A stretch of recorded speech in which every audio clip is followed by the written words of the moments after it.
What's going on, everyone? Anthony Drew Gary here, host of the How To Show, where we talk about optimizing life, money, and happiness one how to at a time.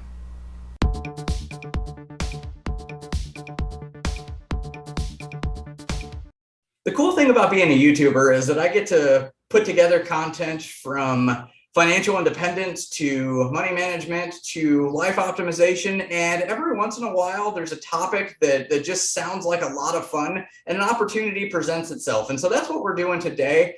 I have Matt Jaggers with me. He's a home brewer in the beer world. Matt reached out to me and as part of basically we're in the financial independence community together, and he said, let's get something together. Let's put some content together. And so, Matt, welcome to the How To Show and a very special episode of How to Brew Your Own Beer.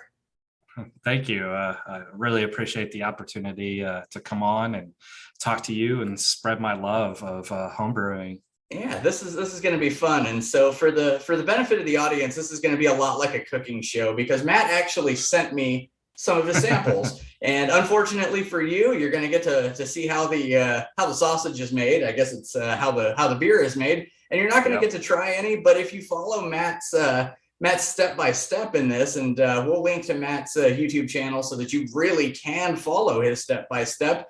If this is something that's interesting to you, you can do this on your own, and maybe there's an opportunity there for you to create a new hobby for yourself. And so, Matt, give me a little bit of background. How did you decide that this is something that's interesting to you? And while you're doing this, I'm gonna have a little fun. I'm gonna join you. So the how I got started was I like beer. I was drinking a few from time to time, and I started kind of hitting my favorite breweries and seeing what they were doing. And locally here in Texas, we have a Texas-made beer called Shiner Bock, and they made a beer called Prickly Pear. And man, that whole summer that it was out, I could not get enough of them. I probably bought, I don't know, 10 6-packs throughout the whole summer, just drinking them. And it was really great. And so I was like, man, I've got to figure this out. And it was a hobby that kind of really started to grow because I was a gamer at the time too. And so, we kind of got into this the game releases were being kind of repetitive and stuff. And so I was getting bored with it. And I was like, man, I'm just not going to go and spend the $60 on that new video game. And, I'm going to try to find something else. And so I brewed a couple times and it was like, I would brew a batch, and probably about 2 months later, I was ready to brew another one. After sharing with some friends and stuff like that. But now that I've got the YouTube channel and all that, man, I brew almost every weekend, it seems like. There we go. So take a little bit of step back. How long have you been doing this? I think I'm about 6 years in now, 5-6 years now, for sure. Yeah, and I want to preface, I promise this is not my first time. However, these did get shipped through the mail, and so they got a little carbonated, and so I'm gonna let it settle down. And so here's the other version to what you have there, and this is an extract. Okay, so this is probably one of the most beginner friendly beers to be able to brew. Yeah, so you're working on extract, and I'm working on cream ale. Yep, the all grain. They're both more or less the same beer, within some different ingredients, some different processes. That's why there's a little bit of a color difference and things like that. But yeah, and so talk to me, talk to somebody who's never brewed beer before in my entire life. And what world do I need to get myself started in this? What basically, what's the table stakes? I mean, I'm assuming there's some sort of equipment investment. Some sort of basically checklist of things that you have to do, or else this isn't going to work for you. Right. So to get started, I always recommend go to your local homebrew store. shop local. Your money means more to someone local than it does through Amazon and all those other places. Now, sometimes you just live in a place that's not possible, or you just really, really need that, and Amazon just happens to have it in stock, whereas your local person is having a hard time, given today's stuff going on, to be able to get it to them. So I typically tell people to look for a 5-gallon batch system to get started off with. Most homebrew stores should have those in stock.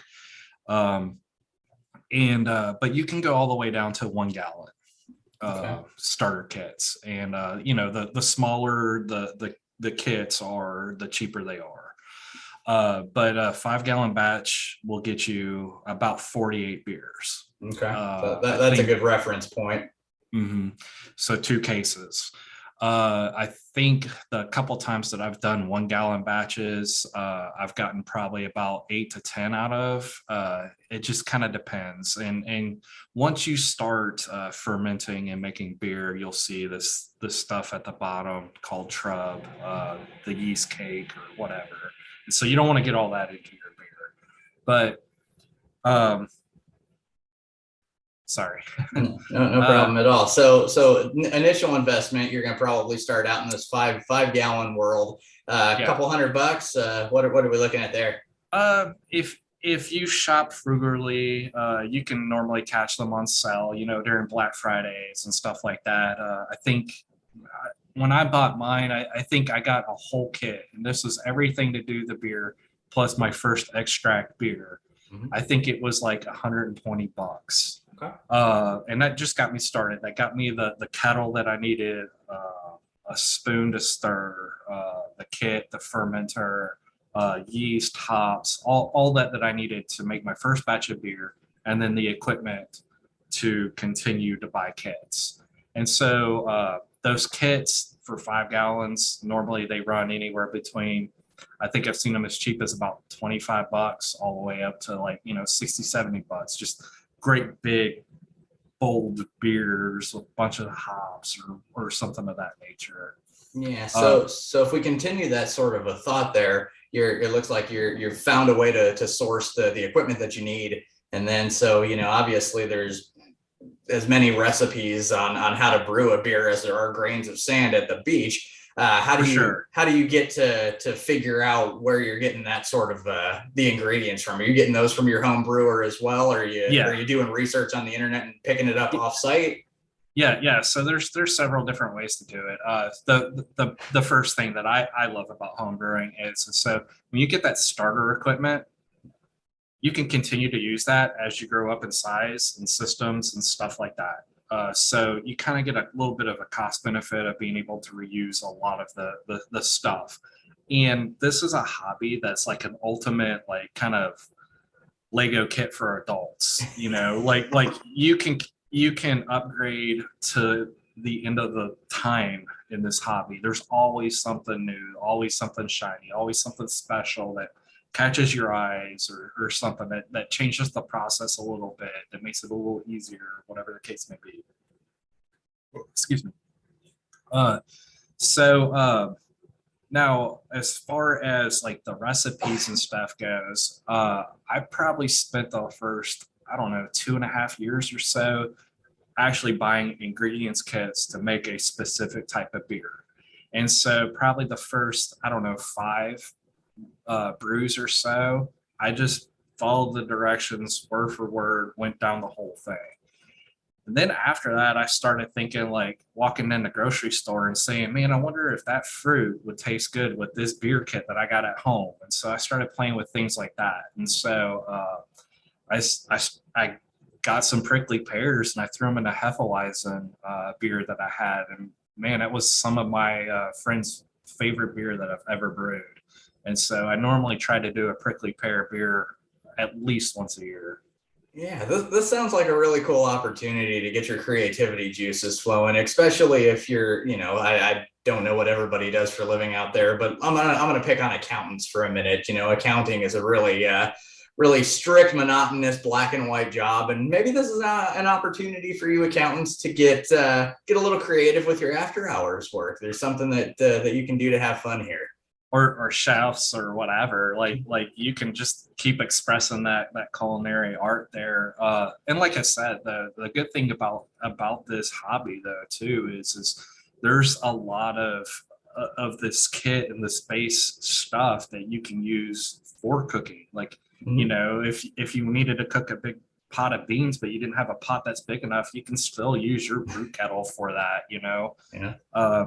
When I stepped up to all grain, because that required a bigger kettle, and I started brewing outside on a big propane burner, my first kettle was one of those turkey fryer kettles that you also do crawfish in. And so I got a few years out of that, you know, and that was a pretty cheap way to get into all grain brewing as well, you know. So you always try to, the good thing about home brewing too is even though we're always upgrading and we're spending some money, there's a lot of DIY stuff in this hobby too. I got a friend, he took a window unit and he made a homemade glycol chiller for his system with an old window unit. And so that was pretty cool to see. So we've got some crazy people doing some crazy things in this hobby that you're like, oh man, why didn't I think about that? You know, that seems so simple, you know? Yeah, that sounds like that is above and beyond the scope of how to brew your own beer on the how-to show, but I'm excited to hear more about that afterward. Right. So talk to me a little more about the actual apparatus itself, and really where I'm going with this is a timing investment. And so it sounds like you do a decent amount of this outside. You're using propane tanks and you're using your equipment. So start to finish from the time that you have all of your ingredients and all of your materials and all of your infrastructure to the point where you're cracking one open, how much time has elapsed in between the two? So there are things that we do that are shortcuts. You know, if you're extract brewing, there's a huge time save there, because we bystep some of these processes that all grain brewers do. So your brew day is quick. You know, you could probably knock out a batch of beer, get it in the fermenter, and in about an hour or so. Most beers probably take about 2 weeks to brew, to ferment out. And then generally, most kits say to wait 2 weeks to taste. So, you know, at that point, you're more or less a month in. One of the things that I learned, and it took a little bit, was that it was better if I let it set in the bottle on bottling day for a month before I tasted my beer. It just tasted better. It had time to condition a lot better. Yeah, and that's one of the next questions that I got. You sent me these awesome bottles, and it looks like you bottled these yourself. Yep. And you, so yeah. And so talk to me a little bit about this process, because obviously this is a pressurized seal. It popped when I opened this one up. How does that work, and how do you not make a mess, I guess is where I'm really going with this. So like the beginner kit that I had, it had like a two-handed like press, and so you put the cap in there, and then you take this over the bottle and you push down like that. Okay. And it caps it, you know, crimps the bottle cap onto the bottle. Now I had gotten a little vigorous before, and I busted a glass capping it that way. You know, I don't know if maybe the bottle was weak and damaged beforehand or whatever. But the other type of capper that I have is a bench top capper. And so it's just like a lever, and you just pull down one time and do that. Now I've learned some tricks. Like I like to take the bottle, put the cap on, turn it, you know, about a third of the way, and then do it. I do that 3 times. Maybe it's OCD or whatever, but I feel like it looks like it's a better crimp all the way around, and I haven't had any issues. So I'll tell you this much: you put them in a box, and you live in Texas, and I live in Indiana. And first of all, this is really cool. Thanks to the internet, we get to do things like this. But second of all, you shipped those in the standard postal service methods, and they showed up just fine. So I'd say that your methods are pretty good. Well, so I shipped that UPS, unfortunately, in today's today's world, we're not allowed to ship alcohol to each other through the USPS. That is correct. I should have recognized that. I actually had that problem not that long ago when I tried to send some alcohol to my groomsmen for basically a little anniversary celebration, have a drink on me to them, and that didn't work. So yeah, you gotta ship it UPS, which is interesting in its own right. But again, I appreciate you doing that. So if you would, I just love sharing the opportunity of having homebrew. I think once a lot of people get into it, there's a lot of things that it opens up the world to different things. Like we do kombucha here. I've taken a stab at some wines and stuff like that as well.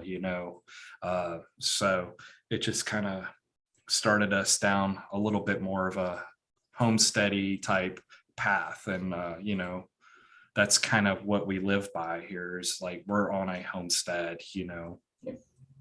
So talk to me a little bit. You suggested earlier that a 5-gallon process will basically net you 2 cases of beer. Correct. And so assuming that you're not including the cost of the actual equipment, which you get to use over and over again, what are you roughly paying per beer? Have you thought about that ever? Am I asking a dumb question here? Is this just a passion of love? No. So it definitely is a passion of love. I think if you think that you're going to get in there and knock out beer cheaper than you can buy it at the grocery store, you're gonna be sad. You could probably do some that's cheaper than you can buy at the store, but there are things that we can do as homebrewers that commercial people can get away with so much. Like we can reuse yeast. We can pitch right onto the yeast that's on the bottom of that fermenter to kick off fermentation, to feed a bigger beer and things like that. So there is some cost savings there. I've done things like I tried to grow my own grains a couple of times with limited success. I have some hop plants on the way to try to grow my own hops here. I've stolen yeast out of commercial bottles and repitched that. That's a little bit more advanced, so that's not so beginner friendly, but there are some things to do. I think that if somebody really wants to get into this, at least for the very beginning, you have to look at it as more of the passion than the cost savings. And then from that point, once you get down to the basics of how to do things cleanly, precisely, and know your processes, then you can start looking at those corners to cut cost on.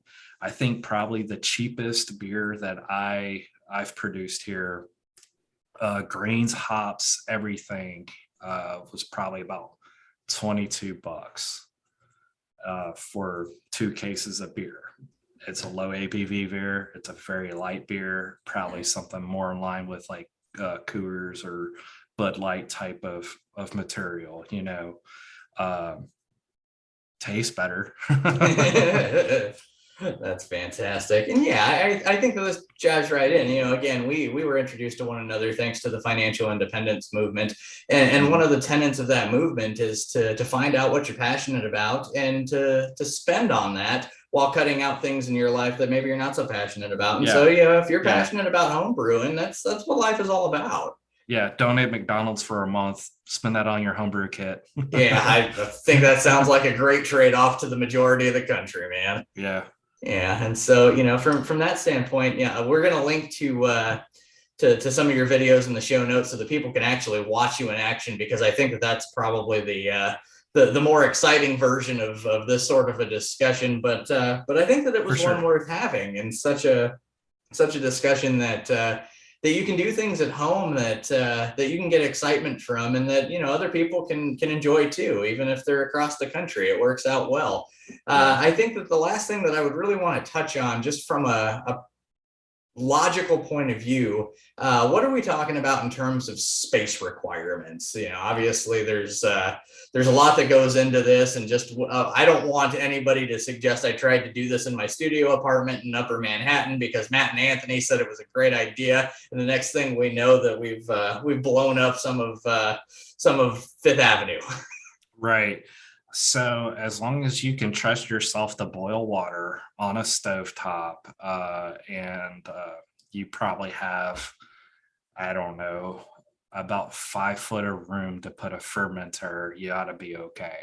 Okay. There are certain things that go along with that, as with anything, sometimes fermentation can kind of be a little smelly. So, you know, you have to be cautious about that or whatever.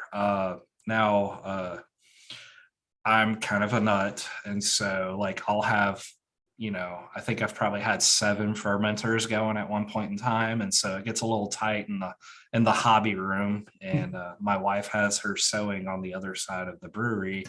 So sometimes, she has to climb over something or the smell. And most I'm of the sure her time. fabric is just absorbing everything that you're doing. She hasn't told me anything about that yet, so let's not give her any ideas. Well, in that case, we'll make sure that we hide this video from her, and we'll make sure that she only watches yours. Well, this has been a lot of fun, Matt. I appreciate again you walking us through the basics of how somebody would get started. What's maybe one piece of advice that you would give to somebody that's interested, somebody that enjoys beer that's never done it before themselves? Well, I will tell you from somebody at least, and let me start off with this: is as a content creator, uh, I was unsure of my own abilities, first off, to present data to people to get them interested in homebrewing. And so after having some discussions, and at that point I had brewed a decent amount, I didn't think that I was anybody to speak on it. So being able to have that first brew under you, I think that's like a weight lifted off, that you have that power of authority to say, man, I've brewed, what's next? And then just keep that snowball effect going. But for anybody that's interested in homebrewing, either be it you've never brewed before or you've brewed 100 times, and if you're not a member of a local homebrew club, I think you're doing yourself a disservice. I think us as homebrewers, majority of us are open books. Come to me, this is what I do, this is what I've done, this is what I've learned, let me help you. And I've probably learned more in the first year of being in a homebrew club than I did probably 4 years of brewing by myself. It's just an awesome thing. And it was stupid cheap to even just join, and I was worried about doing that. And I had like 4 years under my belt. So if you're interested, most of the time you can stop by for free to a meeting.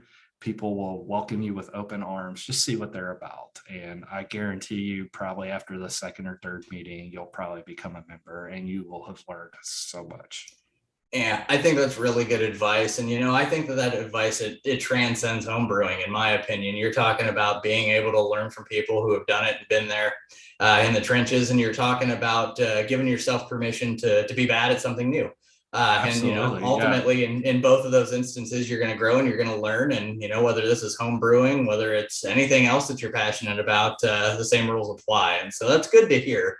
Everybody's got to get started at some point. And, look at when COVID kicked off, there were a lot of people sitting at home, watching a lot of TV. And I mean, if that's your thing, great. But, if you're like me, you kind of got to just do something.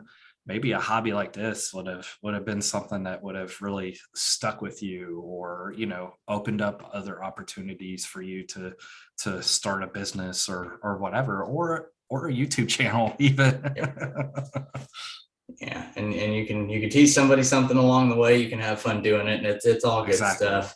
And so, Matt, I appreciate you sharing a little bit of your story, a little bit of your passion, a little bit of your beer. It's quite good, man. And so I'm looking forward. He actually sent me 2 of each kind, and so I feel spoiled. I've got to enjoy the others as well. But before we wrap up, Matt, how do you feel about answering a handful of rapid style questions known as the how-to cues?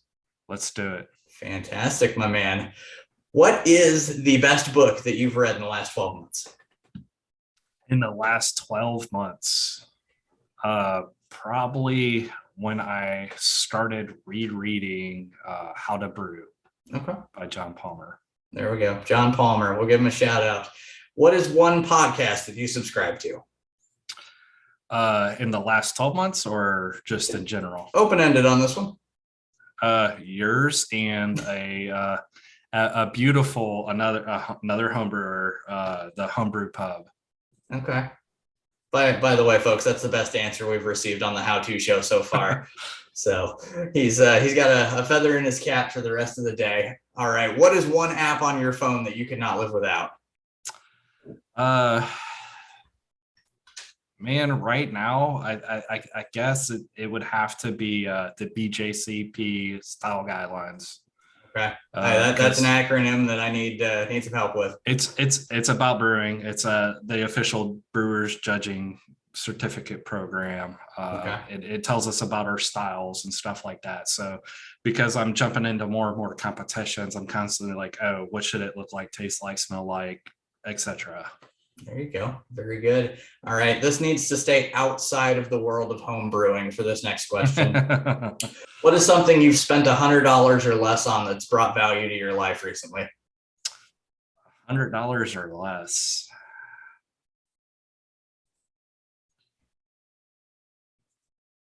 No, not. I was going to say the gym membership, but that's not. We can go with that. I mean, it's a monthly expenditure, but I bet you that hits. It's right at $100 a month. Yeah, so I've been getting a lot of value out of that. There we go. Just started it, and so trying to get those good habits in. Yeah, that's a fantastic answer. And so the final question is, where can people find out more about you, Matt? So you can follow me, of course, on YouTube. Like, subscribe, share, comment, all that. Jaggers Brewing Co. And then on Instagram, same handle, Jaggers Brewing Co. I'm active on there. I try to be active on there at least once a day.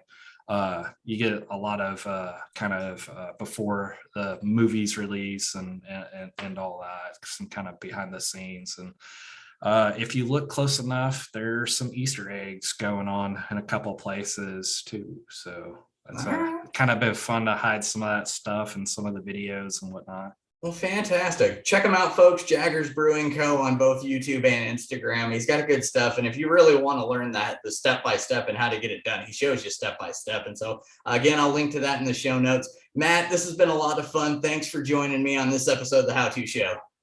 Thank you so much, Anthony. I appreciate it. Special thanks to Matt for joining me on this episode, and an extra special thanks for sending me beer. That's a cool dude. Anybody who sends me a beverage to drink on the show, you'll get to be featured on the show too. And as always, if you got any value out of the show, hopefully this is something you can check out yourself if you're interested in home brewing. Share the video with anybody else that you think might get value from it in that regard. And subscribe to Matt's channel so you can check out all the new brews and the new things he's checking out over there as well. As always, if you're looking to sell your house in the Indianapolis market, I promise I'll do that without the use of intoxicating beverages. Just get in touch with me at indiedwell.com or in the comments or at the link in the show notes. Until next time, this is Anthony Drew Gary, host of The How To Show, signing off.